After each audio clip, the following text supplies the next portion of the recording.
this great nation will endure as it has endured, will revive and will prosper. Roosevelt's voice of confidence rallied the nation. He then embarked on a whirlwind program of reform. For Roosevelt and the New Deal, it was a war. They were at war with the Great Depression, and they responded with frenetic activity, relief programs for the unemployed, for the hungry, programs to get people back to work. They built dams and highways and national parks. At the same time, they instituted a program of regulating capitalism in a way that had never been done before in order to protect people from what they saw as the recklessness of the unfettered market. Privately, Roosevelt feared the market system had failed. So he created an entire alphabet of new agencies to regulate banks, the stock market, capitalism itself. New headquarters built for the Interstate Commerce Commission celebrated government regulation, which reined in market forces and curbed capitalism.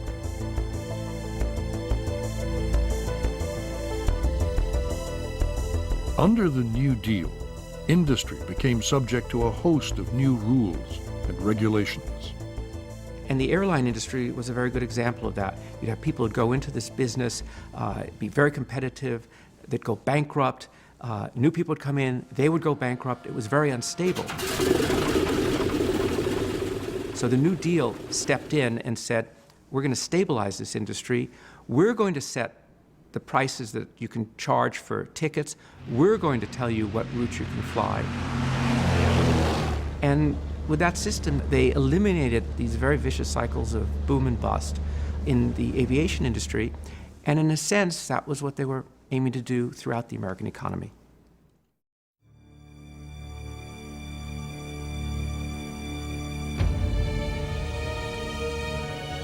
In 1936, John Maynard Keynes finally published his General Theory, a brilliant analysis of how to fight the Depression. By showing governments that it was possible to manage their economies, Keynes made himself the most influential economist of the age. Keynes' solution to the unemployment was for the government to spend the money and restore and maintain full employment. Government, said Keynes, should spend against the wind. In good times, they should reduce their spending and build surpluses. In bad times, like the Great Depression, they should step up spending, run deficits, and put purchasing power into the hands of working people. He gave people hope that unemployment could be cured without concentration camps.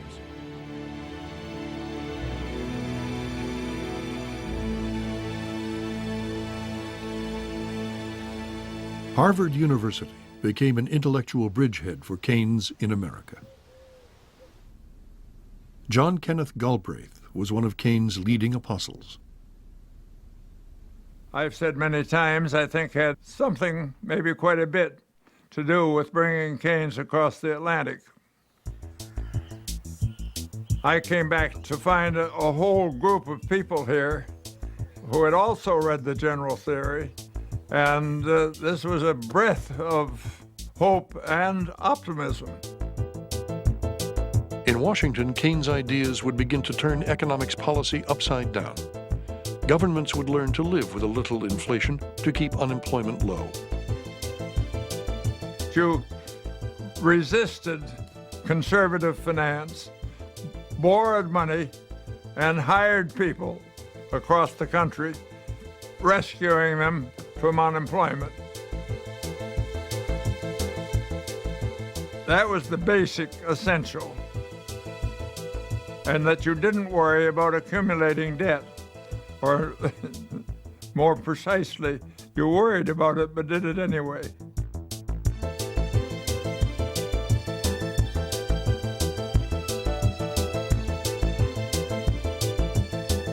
Keynes' ideas began to gain ground.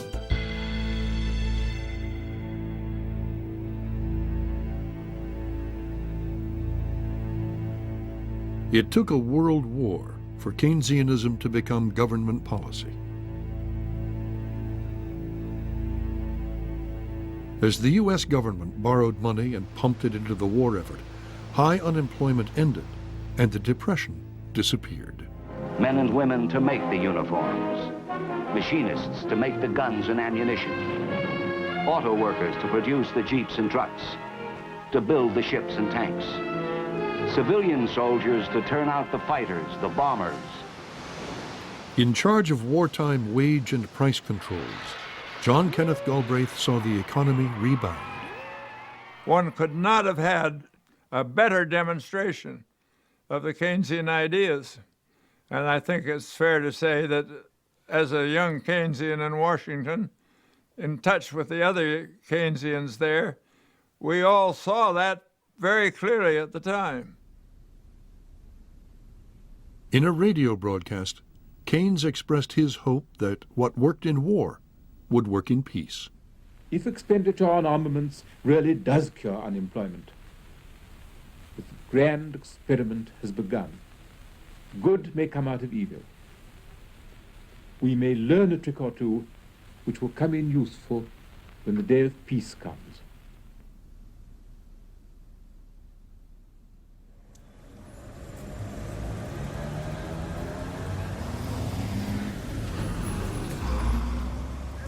Now teaching at the London School of Economics, Hayek feared that Keynes' Brave New World was a big step in the wrong direction.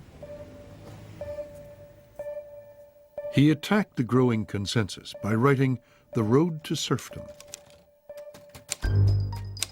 Sarcastically dedicated to socialists of all parties, it was a popular success. There was even a cartoon version of it. Its message was simple and direct. Too much government planning means too much government power. And too much government power over the economy destroys freedom and makes men slaves. For Hayek, central planning was the first step to a totalitarian state. Well, Hayek thought that since freedom was an absolute, you must let a competitive system just work itself out. And if at times that meant there was considerable unemployment, well, that's what you had to put up with. Hayek always rejected macroeconomics. He rejected any government intervention during the Great Depression itself. Whereas Keynes was an activist, said in the long run we're all dead. And in the long run, if we allow things to go on without remedy, we get lots of Hitlers, lots of wars, lots of Stalins. Now, who was right? Most people would have agreed with Keynes when he wrote this to Hayek. What we want is not no planning, or even less planning. We almost certainly want more. In the battle of ideas, Hayek was on the losing side. I had a fairly good reputation as an economic theorist in 1944 when I published The Road to Serfdom. And it was treated, even by the academic community, very largely as a malicious effort by a reactionary to destroy high ideals.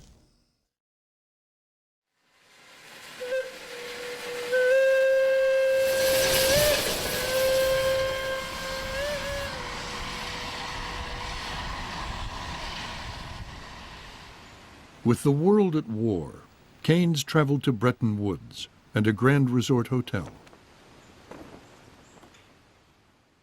Here, delegates gathered from all over the world to organize the post-war economy.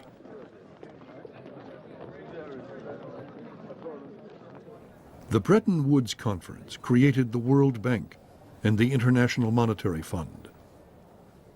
They were designed to bring stability to the world economy and prevent the unemployment and the depression of the 1930s. Keynes' idealism and humanity were an inspiration.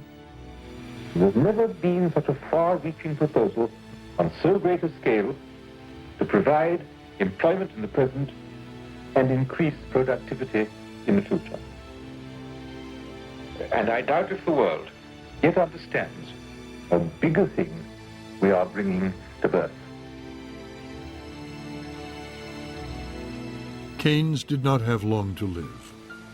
Ill and overworked, his health gave way, but his reputation and influence outlived him. When Keynes died, Keynes and I were the best-known economists. Then two things happened. Keynes died and was raised to sainthood, and I discredited myself by publishing The Road to Serfdom. And that changed the situation completely. And for the following 30 years, it was only Keynes who counted, and I was gradually almost forgotten.